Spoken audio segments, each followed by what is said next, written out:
I'm Bruce Fummey. Now, if you've followed this channel, then you know that I've been making a series of short videos on the peoples who made Scotland.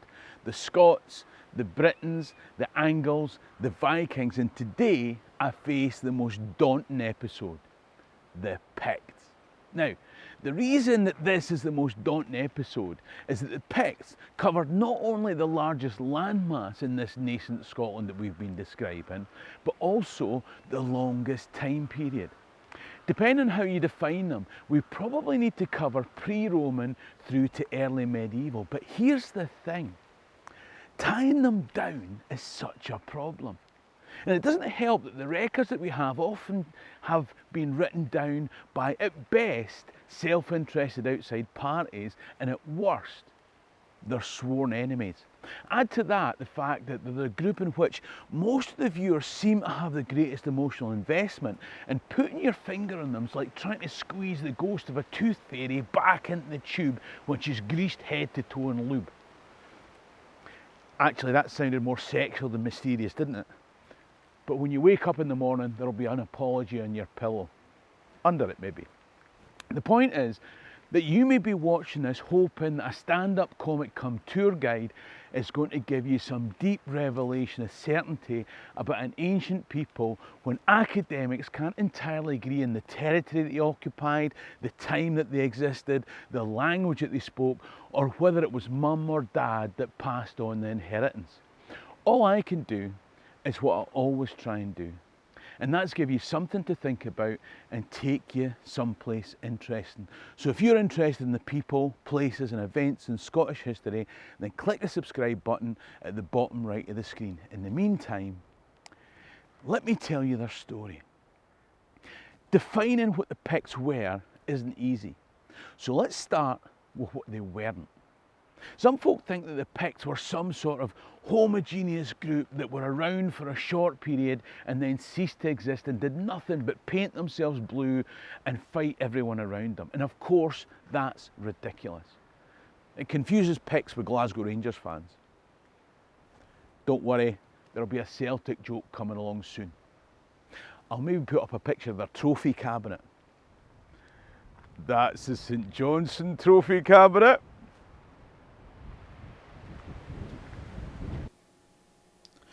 Now, the origin myth of the Picts was that they sailed from Scythia in the east, reached the Gaels in Ireland and asked for some land on which to settle.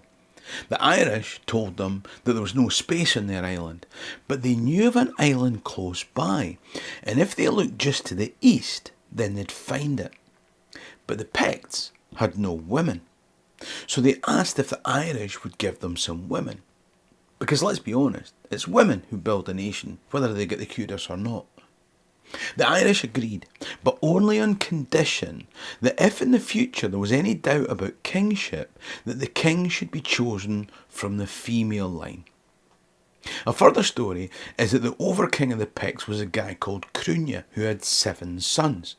They spread out over the north of what is now Scotland and gave us the different geographical regions and names, some of which remain to this day.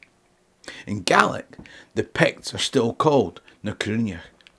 Needless to say, both these stories came from writings in the Gaelic language much later, and at a time when it was politically convenient to describe Pictland as a top-down, unified kingdom that had always been such, broken into regions. The king of which just happened to have a Pictish mother and a foreign father. So, no creative license there. Now, I'm not saying that the Picts didn't come from the east. I'm not saying that they didn't sail to Ireland only for the Irish to say, well, no, there's another island twice the size of this one, and you sailed past it to get here. To be fair, you probably didn't notice it because of the fog. Anyway, that's got plenty of space if you can just get there before Brexit. Here, you better take some of our women before full line it gets them. That's more Pakistani than Irish, right? I'm not saying that didn't happen. It's just that the Romans wrote their account first. And well, you know, tattooed, blue-faced, fighty types sell more papers. Now, here's a short aside. These Picts continue to be a key political force right up until the 9th century, 600 years. So the idea that Picts can be defined as a single thing is like saying that a Scot who fought Edward Longshanks under Norman feudalism is the same as the Scots who campaign for independence on Twitter today. Or that those Scots are the same as those folk throughout the world who watch these videos and claim Scottishness. They all have different accents, eating habits and political beliefs.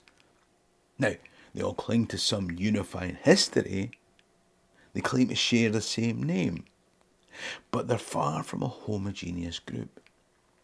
In his book, A New History of the Picts, Stuart McHardy suggests that maybe we've got the Roman origin of the name wrong. That from the borders to Shetland right up until recent times, the name in the oral culture can be found as an indigenous word, Picts, meaning something like ancestors. Maybe these were the hunter-gatherer, then farmer migrations of prehistory who formed the indigenous people who, over time, went from hunting woolly mammoths with spears to showing pictures of steak pie on Facebook. Now, the pre-Roman ancient Greek explorer Pythias called the island and the people Britannici, the island of the painted ones. Romans just arrived and changed the P for a B. Of course, 300 years later, much of the island was Romanised. They wore togas instead of tattoos.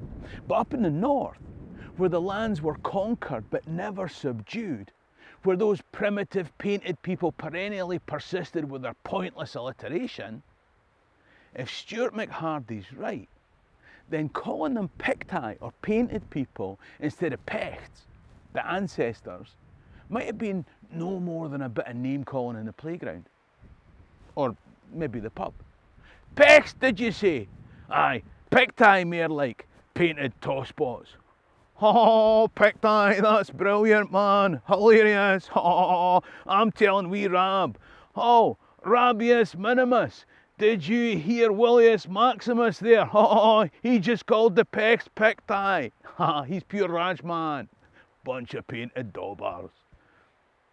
I think the subtitles for that bit will just say, Bruce hilariously caricatures a Roman legionary as a Glasgow Ned. For the folks south of the border or across the Atlantic, you know what I mean. Incidentally, I did an extended interview with Stuart McHardy, and that's available for my Patreon members now. Now, if you're watching this, there's a fair chance that you already know that during Rome's 1st century Flavian dynasty, Agricola invaded, then retrenched. In the 2nd century, Emperor Hadrian retrenched further and built a wall. Then Antoninus Pius invaded to build a more northerly wall between the Forth and Clyde. But they all had to fall back again. In the 3rd century, there was another invasion under Rome's African emperor Septimus Severus. Now, obviously, he didn't look African in Harry Potter, but that's more historical revisionism, isn't it? Anyway, he died at York, and the Romans started squabbling amongst themselves. During all this period, the Romans had identified two different groups in what we now call Scotland. The Maati, broadly south of the Forth Clyde line, and the Caledonians to the north. Now, the Romans saw them as two groups, but I'm pretty sure that the groups themselves saw many more subdivisions into smaller tribes.